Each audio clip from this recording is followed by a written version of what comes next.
Greetings from Hong Kong. My name is Stuart Gietel-Basten and I'm the director of our Centre for Aging Science here at the Hong Kong University of Science and Technology. I'm honoured to have been asked by HelpAge International's Asia Pacific office to prepare a short video on the topic of building back better after COVID-19 and how this links to ageing in the Asia Pacific region. Now, the relationship between older age and the prevalence of some underlying health conditions has meant that COVID-19 has disproportionately affected older persons in the region. Yet the effects of the pandemic go beyond health. As a recent HelpAge International report highlights, the COVID-19 pandemic has exacerbated pre-existing inequalities, ageism, discrimination, abuse and violence, and has disrupted income security.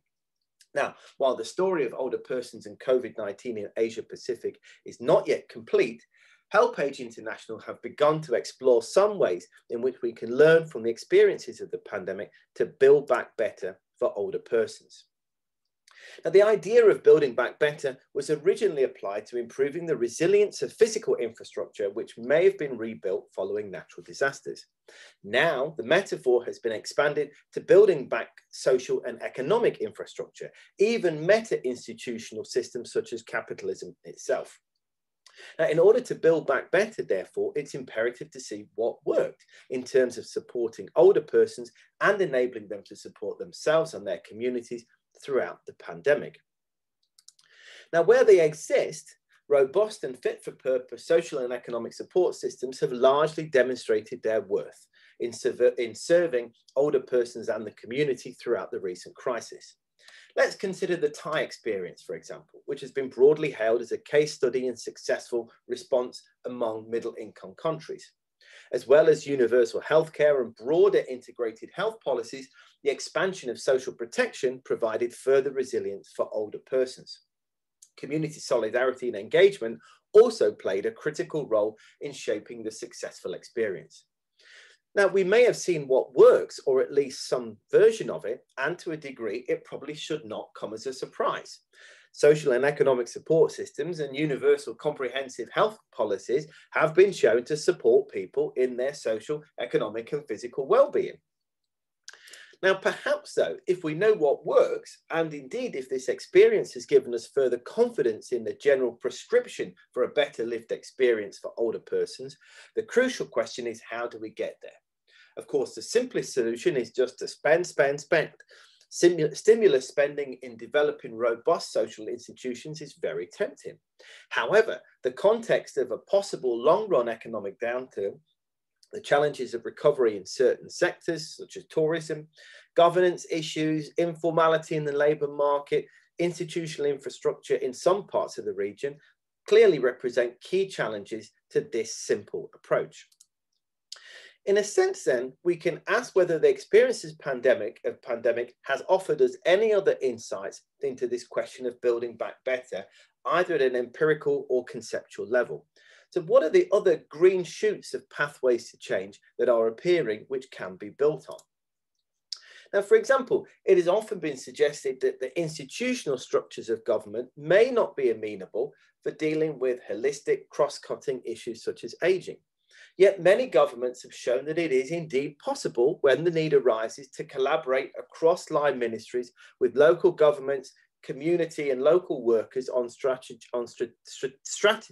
and implementation.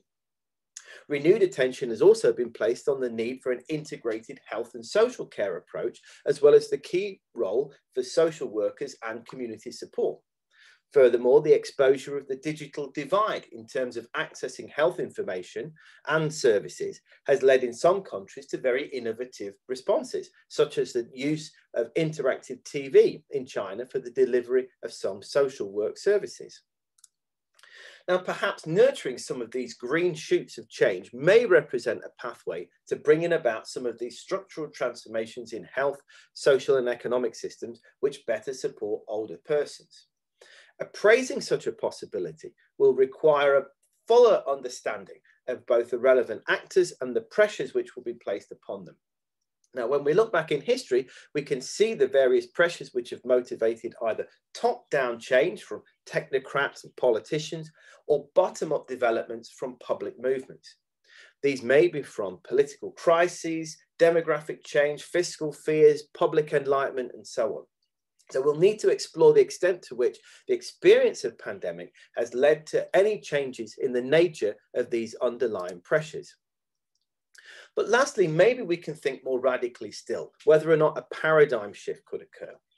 We may have goals around the protection of health services, social protection, the protection of jobs, vulnerable workers in the informal economy, the development of social cohesion, and so on. But perhaps there are alternative models and frameworks which can be considered in terms of how to get there. So as we look for diversification in the economy after the current disruption to standard flows of goods and people, maybe this is the time for the care economy to come into its own. In many territories, community mobilization has been instrumental in developing strong responses. Again, perhaps this might open up new possibilities of decentralizing decision-making and provision of public services. In this sense, we may ask, are we really aspiring to build back better? Or, in fact, could the experience of pandemic be an opportunity for us to stop, take stock, and take on an entirely different pathway altogether? I hope that this and other issues may be explored in this important webinar on building back better or otherwise for older persons in Asia Pacific.